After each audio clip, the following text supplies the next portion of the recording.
നമസ്കാരം സുഹൃത്തുക്കളെ. Tarot love energies എന്ന നമ്മുടെ ഈ ചാനലിന്റെ പുതിയൊരു അധ്യായത്തിലേക്ക് എല്ലാ മാന്യ പ്രേക്ഷകർക്കും എൻ്റെ വിനീതമായ നമസ്കാരം. സ്ക്രീനിൽ കാണിക്കുന്നതാണ് പേഴ്സണൽ റീഡിങ്ങിന്റെ വാട്സപ്പ് നമ്പർ. ഈ നമ്പറിൽ വാട്സപ്പിൽ മെസ്സേജ് ചെയ്തു കഴിഞ്ഞാൽ പേഴ്സണൽ റീഡിങ്ങിന്റെ വിശദാംശങ്ങൾ അവിടെ അറിയിക്കുന്നതായിരിക്കും. അപ്പോൾ നമ്മൾ പുതുതായി തുടങ്ങിയിരിക്കുന്ന വാട്സപ്പ് ചാനലിലേക്ക് എൻ്റെ എല്ലാ പ്രേക്ഷകർക്കും സ്വാഗതം ചെയ്യുന്നു. നമ്മൾ പുതുതായി തുടങ്ങിയിരിക്കുന്ന ഇൻസ്റ്റഗ്രാമിലേക്കും എല്ലാവരെയും സ്വാഗതം ചെയ്യുന്നു.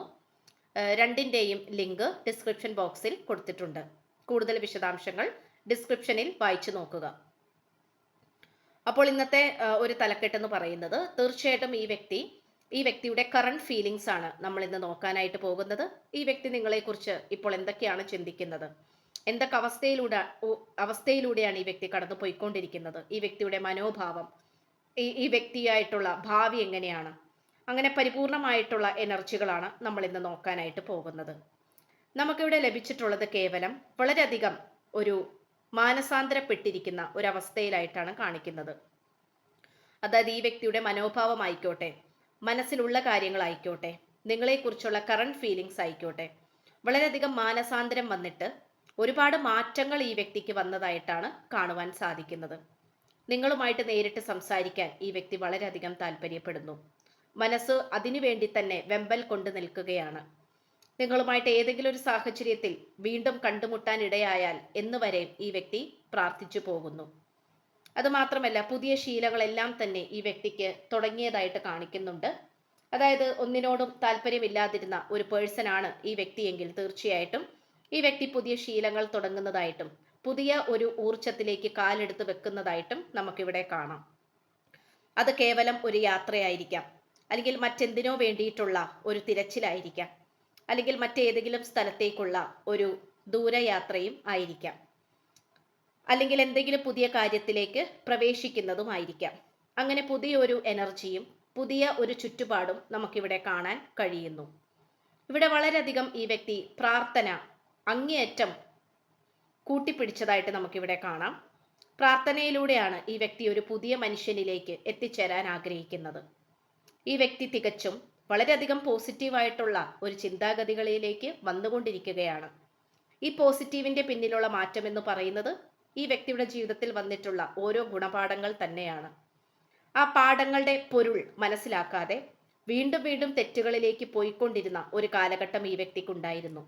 അപ്പോഴൊക്കെ നിങ്ങൾ വളരെയധികം വിഷമിച്ചിട്ടുണ്ടെന്ന് ഈ വ്യക്തിക്കറിയാം. പക്ഷെ അന്നൊന്നും ഈ വ്യക്തി അത് മനസ്സിലാക്കാനോ അത് തിരിച്ചറിയാനോ അതിനനുസരിച്ച് പ്രവർത്തിക്കാനോ ശ്രമിച്ചില്ല എന്നുള്ളതാണ്. പക്ഷെ ഇന്നിപ്പോൾ ഈ വ്യക്തി അതെല്ലാം തിരിച്ചറിയുന്നു, അതിനനുസരിച്ച് പ്രവർത്തിക്കാനും തുടങ്ങിയിരിക്കുന്നു.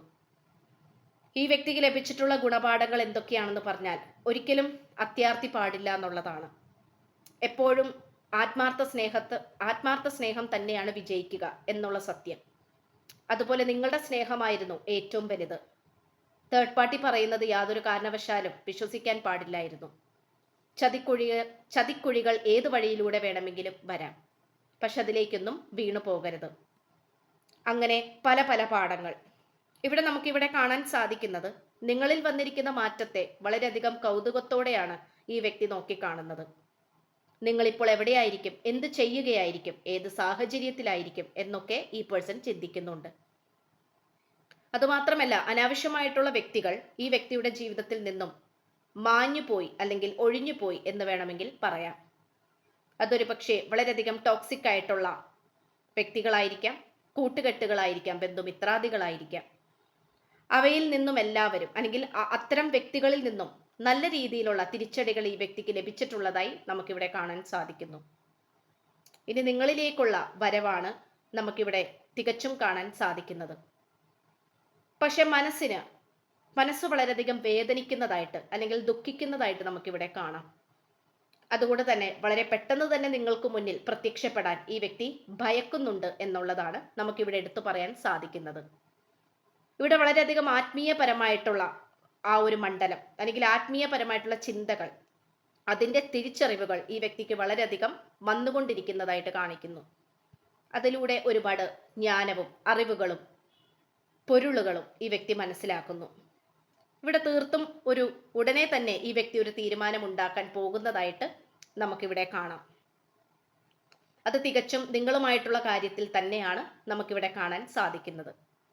ഇപ്പൊ നിങ്ങളെക്കുറിച്ചുള്ള ചിന്തകളാണെങ്കിൽ പോലും ഈ വ്യക്തിയുടെ മാനിഫെസ്റ്റേഷനിൽ അത് ഫിക്സഡ് ആണ്. അതായത് എപ്പോഴും ഈ വ്യക്തിയുടെ മനസ്സിൽ ഒരു പ്രണയം, നല്ലൊരു ജീവിതം, അല്ലെങ്കിൽ നല്ലൊരു കുടുംബ ജീവിതം എന്നൊക്കെ ചിന്തിക്കുകയാണെങ്കിൽ ഈ വ്യക്തിയുടെ മനസ്സിൽ നിങ്ങൾ തന്നെയാണ് വന്നുകൊണ്ടിരിക്കുന്നത്. അത് തികച്ചും നിങ്ങളുടെ പ്രണയം അവിടെ വിജയിച്ചു എന്നതാണ് അതുകൊണ്ട് സൂചിപ്പിക്കുന്നത്. നിങ്ങളുടെ പ്രണയത്തെ ഈ വ്യക്തിയുടെ ഹൃദയത്തിലേക്ക് അത്രയും ആഴത്തിൽ കൊണ്ടുവരാൻ പറ്റി എന്നുള്ളത് നമുക്കിവിടെ എടുത്തു പറയേണ്ട ഒരു കാര്യം തന്നെയാണ്. ഈ പേഴ്സൺ വിചാരിച്ചത് ഒരുപക്ഷെ ഈ പേഴ്സന്റെ ജീവിതത്തിൽ ഇതിനു മുമ്പ് പല പ്രണയങ്ങൾ ഉണ്ടായിട്ടുണ്ടാകാം, ബന്ധങ്ങൾ ഉണ്ടായിട്ടുണ്ടാകാം. അപ്പൊ അതൊക്കെ മതിയാക്കി വിട്ടതുപോലെ നിങ്ങളെയും അങ്ങനെ ചെയ്യാമെന്നാണ് ഈ പേഴ്സൺ വിചാരിച്ചത്. പക്ഷെ ആ ഒരു കാര്യത്തിൽ ഈ വ്യക്തിക്ക് തെറ്റി എന്നുള്ളത് നമുക്കിവിടെ കാണാൻ കഴിയുന്നു.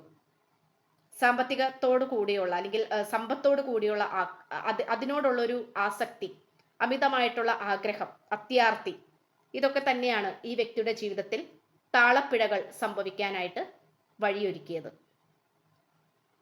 ഇന്ന് ഈ വ്യക്തിക്ക് ചില അപമാനങ്ങളൊക്കെ വന്നുപെട്ടതായി കാണുന്നു. അത് മറ്റുള്ളവരുടെ മുന്നിലും തല ഉയർത്തിപ്പിടിച്ച് നിൽക്കാൻ പറ്റാത്ത ഒരവസ്ഥയും കാണിക്കുന്നു. ഇത്രയും വലിയൊരു വേദനയിലും ഒറ്റപ്പെടലിലും ഈ വ്യക്തി ആത്മീയ മണ്ഡലത്തിലേക്ക് പോയിക്കൊണ്ടിരിക്കുകയാണ്. ആത്മീയ യാത്ര, ഒരുപക്ഷെ ക്ഷേത്രങ്ങളിലോ അല്ലെങ്കിൽ പള്ളികളിലോ ഈ വ്യക്തിയുടെ സ്ഥാനം ഉറപ്പിക്കുന്നുണ്ടാകാം. അല്ലെങ്കിൽ അത്തരം ഒരു ട്രാവലിംഗ്, ഒരു യാത്രകൾ ഈ വ്യക്തി നടത്തുന്നതായിട്ട് നമുക്കിവിടെ കാണാം. എന്തു തന്നെയായാലും നിങ്ങളുടെ പരിശുദ്ധമായിട്ടുള്ള സ്നേഹം തന്നെയാണ് ഈ വ്യക്തി കാതോർത്തിരിക്കുന്നത്. നിങ്ങൾ പലപ്പോഴും വളരെയധികം സ്നേഹത്തോടു കൂടിയുള്ള നിങ്ങളുടെ വിളികൾ ഈ വ്യക്തിയെ വിളിക്കുന്നത്, അത് പേര് ചേർത്ത് വിളിക്കുന്നതാകാം, ചെല്ലപ്പേര് വിളിക്കുന്നതാകാം, അല്ലെങ്കിൽ നിങ്ങളുടെ ആ ഒരു സ്നേഹത്തോടു കൂടിയുള്ള ആ ഒരു ചിരിയോട് കൂടിയുള്ള സംസാരങ്ങൾ, ഇതെല്ലാം ഈ വ്യക്തി വളരെയധികം ഓർത്തുകൊണ്ടിരിക്കുകയാണ്. ആ ഒരു ഓർമ്മകളിൽ ഈ വ്യക്തി ജീവിച്ചിരിക്കുന്നു എന്ന് വേണമെങ്കിൽ പറയാം. ഇപ്പൊ പലപ്പോഴും ഈ വ്യക്തി ഒരു പക്ഷേ ഈ ജീവിതം തന്നെ വേണ്ട എന്നുള്ള തീരുമാനത്തിലേക്കൊക്കെ വന്നിട്ടുണ്ടാകാം. പക്ഷെ അത്തരം അവസ്ഥയിലോട്ടൊക്കെ ഈ വ്യക്തിയുടെ മനസ്സ് പോകുമ്പോൾ നിങ്ങളുടെ ആ ഒരു സ്നേഹത്തിലാണ് ഈ വ്യക്തി പിടിച്ചു നിന്നത്. അപ്പൊ അത് തീർത്തും വളരെയധികം ഒരു അത്ഭുതകരമായിട്ടുള്ള ഒരു കാര്യമാണ്. അത് നിങ്ങൾക്ക് അത്രയും പ്രാധാന്യം ഈ വ്യക്തി നൽകുന്നുണ്ട് എന്നുള്ളതാണ്.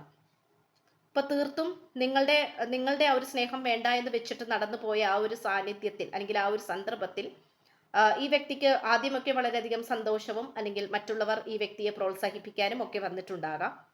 പലവരും അതിനെ പരിപോഷിപ്പിച്ച് അത് നീ ചെയ്തത് നന്നായി, അല്ലെങ്കിൽ നിന്റെ തീരുമാനം ശരിയാണ്, അങ്ങനെ അനാവശ്യമായിട്ട് ഈ വ്യക്തിയെ പ്രോത്സാഹിപ്പിക്കുകയും കൂടുതൽ തെറ്റുകളിലേക്ക് കൊണ്ടുപോയതും ഒക്കെ നമുക്കിവിടെ കാണാൻ കഴിയുന്നുണ്ട്. പക്ഷെ എപ്പോഴാണോ ഈ ഒരു വ്യക്തി പ്രശ്നത്തിൽ അകപ്പെട്ടു പോയത്, അതിൽ നിന്നും പുറത്തേക്ക് കൊണ്ടുവരാൻ മറ്റാരെ കൊണ്ടും സാധിച്ചില്ല എന്നുള്ളതാണ്. അല്ലെങ്കിൽ ആ ഒരു രക്ഷിക്കേണ്ട ആ ഒരു സന്ദർഭത്തിൽ ഈ വ്യക്തിയുടെ കൂടെ അത്രയും കാലം കൂടെ നിന്നിരുന്ന ആരും തന്നെ ഉണ്ടായിരുന്നില്ല. ഇത് നമുക്ക് തീർത്തും കാണുവാൻ സാധിക്കുന്നുണ്ട്.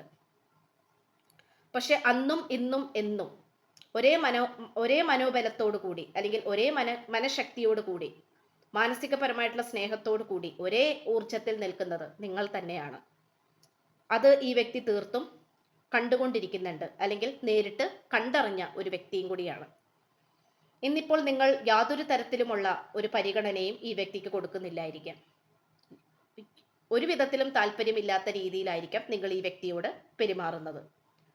അത് നിങ്ങൾക്ക് ഈ വ്യക്തിക്ക് കൊടുക്കാൻ പറ്റുന്ന ഏറ്റവും വലിയ ഒരു ശിക്ഷയായിട്ട് കാണപ്പെടുന്നു. നിങ്ങളുടെ ആ ഒരു പ്രവൃത്തികൾ ഈ വ്യക്തിയെ നല്ല രീതിയിൽ തന്നെ വിഷമിപ്പിക്കുന്നുണ്ട്, നിരാശപ്പെടുത്തുന്നുണ്ട്. പക്ഷെ ഈ ഒരു ശിക്ഷയ്ക്ക് ഞാൻ അർഹനാണ് എന്നുള്ള ബോധ്യം ഈ വ്യക്തിക്ക് നന്നായുണ്ട്. അതുകൊണ്ട് തന്നെ പരാതിപ്പെടാനോ മറ്റാരുമായിട്ട് നിങ്ങളെക്കുറിച്ച് ചർച്ച ചെയ്യാനോ ഈ വ്യക്തി താല്പര്യപ്പെടുന്നില്ല. കാരണം എല്ലാ ന്യായവും നീതിയും കോടതിയും നിങ്ങൾക്ക് നേരെയാണ്, അതായത് നിങ്ങളോട് കൂടെയാണ്. അപ്പൊ ഇത്രയുമാണ് നമുക്ക് ലഭിച്ചിട്ടുള്ളത്. ഈ വ്യക്തിയുടെ കറണ്ട് ഫീലിങ്സിൽ അല്ലെങ്കിൽ ഇപ്പോഴുള്ള ചിന്തകളിൽ തീർച്ചയായിട്ടും നിങ്ങളെക്കുറിച്ചുള്ള ചിന്തകൾ തന്നെയാണ് വന്നുകൊണ്ടിരിക്കുന്നത്. ഇപ്പൊ ചെയ്തു പോയ തെറ്റുകളോട് ഈ വ്യക്തി മനസ്സറിഞ്ഞ് കരഞ്ഞുകൊണ്ട് മാപ്പ് പറയുന്നുണ്ട്. അതുപോലെ വളരെയധികം ഭക്തി മാർഗത്തിലൂടെയും അത്തരം സാന്നിധ്യത്തിലൂടെയും അത്തരം അവസ്ഥകളിലൂടെയും ഒക്കെ ഈ വ്യക്തി കടന്നു പോയിക്കൊണ്ടിരിക്കുന്നതായിട്ട് നമുക്കിവിടെ കാണാം. അപ്പോൾ ഇത്രയുമാണ് നമുക്ക് ലഭിച്ചിട്ടുള്ളത്. അപ്പോൾ ചാനൽ ഇഷ്ടപ്പെട്ടു കഴിഞ്ഞാൽ ഉറപ്പായിട്ട് സബ്സ്ക്രൈബ് ചെയ്യുക. വായന ഇഷ്ടപ്പെട്ടു കഴിഞ്ഞാൽ ലൈക്ക് ചെയ്യുക. ഷെയർ ചെയ്യുക. നിങ്ങളുടെ വിലയേറിയ അഭിപ്രായങ്ങൾ കമന്റ് ബോക്സിലൂടെ രേഖപ്പെടുത്തുക. അപ്പോൾ പുതിയൊരു അധ്യായത്തിൽ കാണുന്നത് വരേക്കും എല്ലാ മാന്യ പ്രേക്ഷകർക്കും എൻ്റെ വിനീതമായ നന്ദി, നമസ്കാരം. God bless you.